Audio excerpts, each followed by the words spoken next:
నమస్తే. తెలంగాణలో municipal election ప్రచారంలో ఉన్నాం. ప్రస్తుతం నేను జగిత్యాలలో తిరుగుతున్నా.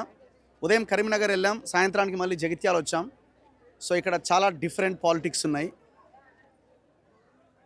కాంగ్రెస్ పార్టీలోనే రెండు వర్గాలు ఉన్నాయి. ఒకవైపున సంజయ్ కుమార్, ఆయన బీఆర్ఎస్లోనే ఉన్నా అని కాంగ్రెస్ బీఫామ్లు ఇచ్చి కాంగ్రెస్ తరపున ప్రచారం చేస్తున్నాడు. జీవన్ రెడ్డి నాకు అన్యాయం జరిగిందని ఆయన కొంతమంది ఇండిపెండెంట్లని బరిలోకి దింపి ఆయన తరపున పోటీ చేసి నన్ను చూసి ఓటేయండి అని వాళ్ళ తరపున ప్రచారం చేస్తున్నాడు. So very interesting. ఇంకోవైపున బీఆర్ఎస్ ఉంది. సో బీఆర్ఎస్లో ఉన్న ఈక్వేషన్ ఏంటంటే సంజయ్ కుమార్ బీఆర్ఎస్ ఎమ్మెల్యేనే. సో వాళ్ళు ఒక రకమైన సిచ్యువేషన్లో వాళ్ళు ఉన్నారు. So very interesting. మొత్తం 116 మున్సిపాలిటీల్లో 115 ఒకవైపు అయితే ఒక్క జగిత్యాల్లో డిఫరెంట్ రాజకీయం నడుస్తున్నది. సో అందుకే మనం ఇక్కడ వచ్చాం. బీఆర్ఎస్ పార్టీ ఎలక్షన్ క్యాంపెయిన్ చేస్తున్నది.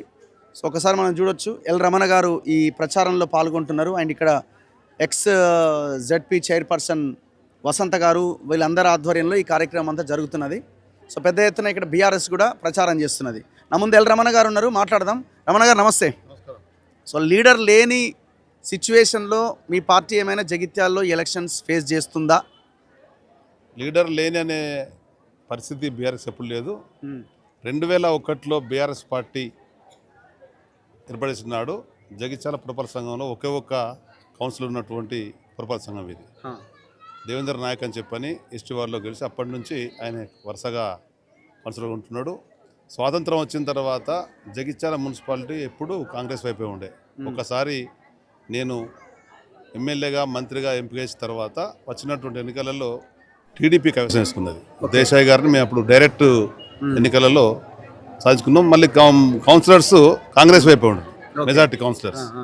తర్వాత మధ్యనేందుగా అంటే బీఆర్ఎస్ పార్టీ ఒకసారి కౌన్సిల్, అంటే కేవలం 2 సార్లు మాత్రమే, ఒకసారి టీడీపీ ఒకసారి బీఆర్ఎస్ అవకాశం వచ్చినటువంటి మున్సిపాలిటీ ఇది. అది పరిస్థితులు, నాయకత్వం లేమనేది లేనే లేదు. ఇప్పుడు సిచ్యువేషన్, మీ పార్టీ నుంచి గెలిచిన ఎమ్మెల్యే సరే నేను బీఆర్ఎస్లోనే ఉన్నానని సుప్రీంకోర్టులో అఫిడవిట్ ఇచ్చారు. మీ పార్టీ నాయకుడు వేసిన పిటిషన్ని స్పీకర్ కొట్టేసిండు, లేదు ఆయన బీఆర్ఎస్లోనే ఉన్నాడని. బీఆర్ఎస్లోనే ఉన్నా అని చెప్పుకోవడానికి టెక్నికల్గా చాలా ప్రయత్నాలు చేసి ఆయన సక్సెస్ అయ్యిండు.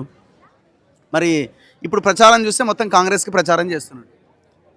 స్పీకర్ గారి పరిస్థితి ఉందంటే కళ్ళకు కట్టిన గంతలు ఏ విధంగా ఉండి మనకు తీర్పు అనిపిస్తుందో అదేమో రాజ్యాంగ పరంగా న్యాయస్థానం ఇచ్చే తీర్పు, దాన్ని మాత్రం అందరం ఒప్పుకోవాల్సిందే. కానీ స్పీకర్ గారు ఆ విధంగా కాదు, వాస్తవాలు తెలుసుకొని నిర్ణయం చేయాలి. అది బాధాకరం. ఏదేమైనా బీఆర్ఎస్లో ఉందని చెప్పనుకుంటూ కాంగ్రెస్ అనేది అది రాజకీయ అధికారం కోసమే అని చెప్పని స్పష్టంగా జగిత్యాల తెలుసు ఓటర్లకు, ఎటువంటి సందేహం లేదు.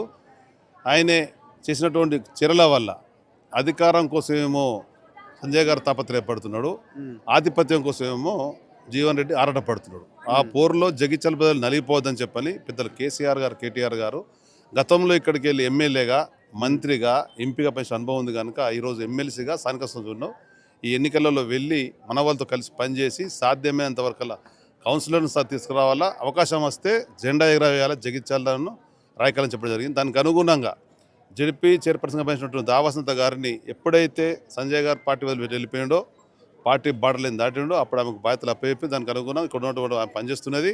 జడ్పీ చైర్పర్సన్ నాయకత్వంలో బీఆర్ఎస్ పార్టీ ముందుకెళ్తున్నది. సో ఇప్పుడు ఆయన ఉన్నప్పుడు కంటే లేక, అంటే ఆయన ఇక్కడ నుంచి వెళ్ళిపోయిన తర్వాత ఈక్వేషన్లో ఏం చేంజెస్, మార్పులు లేవా? కొంత వీక్ అయ్యే పరిస్థితి రాలేదా?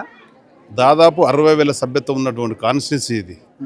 మేము కేవలం పొలిటికల్ పార్టీలో సభ్యులుగా ఉన్న సమయంలోనే స్వర్గీయ ఎన్టీ రామారావు గారు టికెట్ ఇస్తే ఇక్కడికి వెళ్ళి జెండా ఎగరేసి వెళ్ళినటువంటి వ్యక్తులం మేము. అంటే జగిత్యాల జనం వ్యక్తిని, పార్టీని చూసే అవకాశం ఇస్తుంది, నాయకుని స్థాయిని బట్టి అవకాశం ఎప్పుడు ఇవ్వలేదు. కనుక ఇటువంటి ఓటర్లు ఉన్నటువంటి కనుక మాకు ఎటువంటి సందేహం లేదు. ఇక్కడ వాళ్ళు ఎన్ని విధాలుగా కుట్రకుతంతలు చేసినా కానీ జగిత్యాల ఓటర్లు స్పష్టమైన మెజార్టీ బీఆర్ఎస్ పార్టీ ఇస్తారని మేము పూర్తిగా నమ్ముతున్నాం. సో 50 డివిజన్లు ఉన్నాయి, 50 వార్డులు ఉన్నాయి. ఎన్ని వార్డులు వస్తాయని మీరు అనుకుంటున్నారు? మీ పార్టీ ఇప్పుడు ఉన్నటువంటి పరిస్థితులలో కాంగ్రెస్ వీళ్ళు అతి తెలివిగా, ఇటు సంజయ్ కానీ జీవన్ రెడ్డి కానీ ఏంటంటే వాళ్ళకు ఉండేటువంటి అనుచరులందరినీ అందరు నామినేషన్లు ఏమన్నారు. తెలివి తక్కువ పని వల్ల ఏమైందంటే ఆ వేసినటువంటి బీఫామ్ల వల్ల మిగతా వాళ్ళంతా కూడా ఇండిపెండెంట్ రెబల్ తయారయ్యారు. ఇది వాళ్ళ మీద ఉన్న ప్రేమ కాదు, వాళ్ళ మీద వీళ్ళకి రాజకీయ అపరిపక్వత వల్ల ఇంత అనుభవకులైన కూడా సరి అయిన విధంగా. నేను కూడా స్టేట్ తెలుగుదేశం పార్టీ ప్రెసిడెంట్గా పనిచేసిన, కరీంనగర్ జిల్లా పార్టీ ప్రెసిడెంట్గా పనిచేసిన. అనేక సందర్భాల్లో పురపాలక సంఘం ఇటువంటి సమస్యలు మాకు ఉత్పన్నమవుతాయి. ఉత్పన్నమైనప్పుడు దాన్ని కూర్చోబెట్టి మాట్లాడి సరి చేసుకోవాలి. అది నాయకత్వం బాధ్యత ఉంటుంది. ఆ నాయకత్వం సరిగా వాళ్ళది లేకపోవడం వల్ల జరుగుతున్నట్టు కనుకనే మేము జగిత్యాలలో స్పష్టంగా ఓటర్లు విజ్ఞప్తి చేసినాం. నిఖార్సైనటువంటి యువతి యువకులను పెట్టినాం, అనుభవజ్ఞుల వాళ్ళని పెట్టినాం, అండగా మేము ఉంటున్నాం. కరీంనగర్ జిల్లా స్థానిక సంస్థల ప్రతినిధిగా నేనున్నా, ప్రతి పురపాలక సంఘ సమావేశంలో పాల్గొంటా, మా వాళ్ళతో పనిచేస్తానేటువంటి దానికి అనుగుణంగా ఈరోజు హోరాహోరీ పనులు నడుస్తున్నది. ఎవరి మధ్య ఉంది మీకు పోటీ?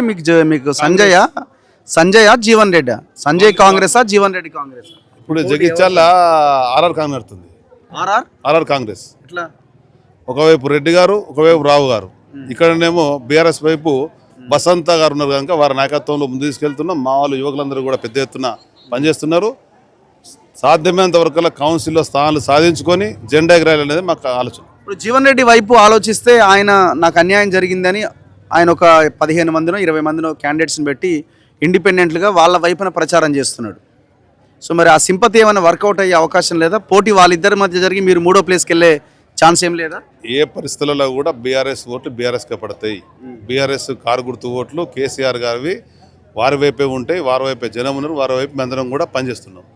అక్కడ జీవన్ రెడ్డి గారా సంజయ్ అనేది జగిత్యాల చూస్తే అందరూ నవ్వుకుంటున్నారు.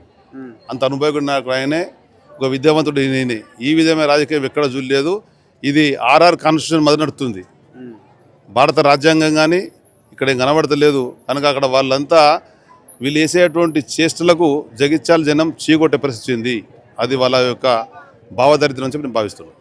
సో ఎన్ని వస్తాయి అనుకుంటున్నారు మీరు వార్డులు ఇక్కడ? మేము సాధ్యమైనంత వరకు 100కి 100 రూపాయలు అన్ని విధాలుగా ఎఫర్ట్స్ పెడుతున్నాము. మా నాయకులను కార్యకర్తలు పూర్తి స్థాయిలో దించినాము. గతంలో మేము సాధించుకున్న దానికి అనుగుణంగానే సీట్లు సాధించుకునే ఉద్దేశంతోనే ముందుకెళ్తున్నాం. మంచి సీట్లు వస్తేనే భావిస్తున్నాం. సో మీరు మొత్తం తిరుగుతున్నారా ఓన్లీ ఆన్ జగిత్యాలా లేకపోతే? నేను 4th నాడు సిరిసిల్ల వెళ్ళినా, నిన్న కొరుట్ల వెళ్ళినా, ఈరోజు ధర్మపురి వెళ్ళినా, దాని ప్రధానంగా జగిత్యాల కేంద్రంగా పనిచేస్తున్నాం.